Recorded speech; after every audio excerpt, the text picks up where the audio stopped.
స్విట్జర్లాండ్లోని దావోస్లో సీఎం రేవంత్ రెడ్డి అధ్యక్షతన తెలంగాణ రైజింగ్ ప్రతినిధుల బృందం పెట్టుబడుల వేట కొనసాగిస్తోంది.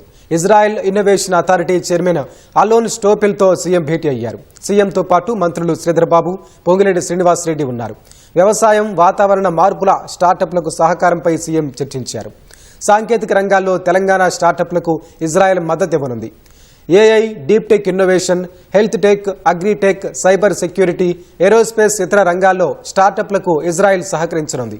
ఇజ్రాయెలీ స్టార్టప్లతో కలిసి పైలట్ ప్రోగ్రాంలను తెలంగాణ చేపట్టనుంది. మరోవైపు యూనిలీవర్ ప్రతినిధి విలియంతో సీఎం రేవంత్ రెడ్డి బృందం సమావేశమైంది. తెలంగాణలో జీసీసీ ఏర్పాటుపై యూనిలీవర్తో రాష్ట్ర బృందం చర్చించింది. గ్లోబల్ క్యాపబిలిటీ సెంటర్లకు కేంద్రంగా హైదరాబాద్ మారుతోందని సీఎం తెలిపారు.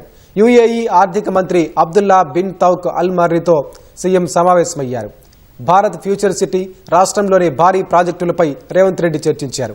తెలంగాణతో వ్యూహాత్మక భాగస్వామ్యానికి తాము సిద్ధమని యుఏఈ మంత్రి తెలిపారు.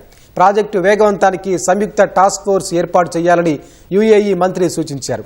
సౌదీకి చెందిన ఎక్స్పర్టైజ్ సంస్థ అధ్యక్షుడు మహమ్మద్ ఆసిఫ్ ముఖ్యమంత్రి రేవంత్ రెడ్డితో సమావేశమయ్యారు. యంగ్ ఇండియా స్కిల్ వర్సిటీతో భాగస్వామ్యానికి సౌదీ సంస్థ ఆసక్తి చూపింది.